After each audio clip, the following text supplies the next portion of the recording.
About 12:30 this morning, Florida State University police received a call about a gunman seen at the campus library. As police headed to the scene, the shooter shot and injured 3 people. Now, Megan and Allison, no one was killed in the shooting, but there is one individual who's in critical condition. Cold temperatures, but Boulder's not the only place that is getting hit by the frigid cold. A polar vortex is covering almost the entire nation with freezing temperatures as far south as the Mexico border. Hello, Buff fans, and welcome to another ravishing and revealing episode of CU Sports Mag. I'm Leo Wolfson. The CU women's tennis team hopes to smash back into action tomorrow. The hockey team had a big adjustment to make after the departure of former head coach Eric Ballard. News Team's Boulder Allie Levine has a look at the coaching staff with a twist. Thanks, guys. The CU football team prepares for USC this weekend, and the ski area race to open first is coming to an exciting finish. All coming up in sports. Also, the volleyball team is taking on their first NCAA tournament game tomorrow night in Fort Collins. McIntyre was fined $10,000 for his behavior. Today, in my 2 cents, here are 3 bye-week tips for the Buffs.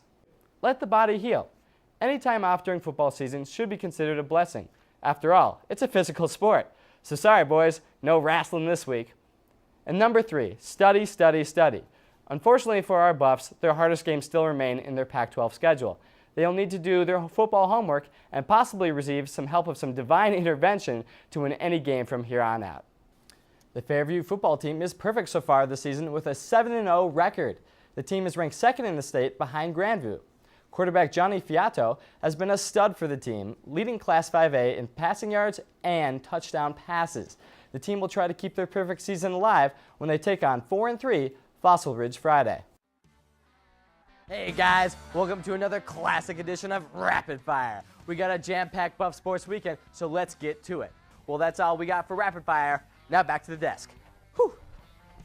These teams don't like each other, and I would expect tonight's matchup to be no different than the first. The puck will drop at 7 at the Budweiser Event Center. CU Basketball Media Day went down yesterday at the Coors Event Center. News Team's Chelsea Kanda was there. Chelsea, how was it? This semester, Sports Mag has trolled through the infinite depths of social media, looking for the greatest online posts of the fall. Since this is our last week of Sports Mag, we've decided to make today's segment the tweet of the semester. It comes from our friends at the Wolfson Frenzy, who tweeted, "Spruceception, Nelson meets the moose, hashtag Spruce Moose, at Nelson Spruce. A spruce and a moose have never looked so good together. Thanks for a great season, boy." All right, getting into it here. CU versus Washington last Saturday. A crucial momentum change led to Sefa Lufau dropping back, finding D.D. Goodson with an amazing 30-yard touchdown. Colorado goes up 7.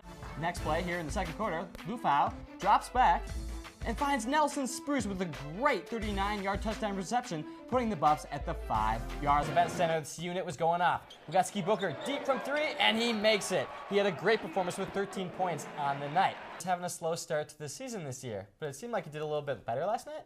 Yeah, you know, even Tad Boyle said after the game that with Askia, it's really all about his mentality. And last night, or on... Hey, cheater, put down that iPhone. Time is up, and we have the answer to the trivia question. We asked, who did the CU football team beat in their first Pac-12 win? And the answer is, drum roll please, Arizona. The Buffs beat the Wildcats 48-2. Tear gas may be something you expect at protests and riots, but it's not something typically seen at a water plant. On Wednesday, a Loveland water plant evacuated when a giant plume of pepper spray descended on the facility. The cloud was caused by a police SWAT team that was training near the plant. Winds drifted their gas cloud to the plant, where they were then inhaled by employees working outside. Several of these workers were sent home for the day. In national news, President Obama will be making an executive order on immigration in his next primetime address. Republicans are already lining themselves against it. Kentucky Senator Mitch McConnell said in a speech today that Obama would regret choosing to ignore the wishes of the American people. McConnell has not specified in what ways Republicans plan to approach Obama's actions, but many believe they will try to defund government agencies that would oversee Obama's orders. In the recent elections, Republicans took over a majority in the House and Senate.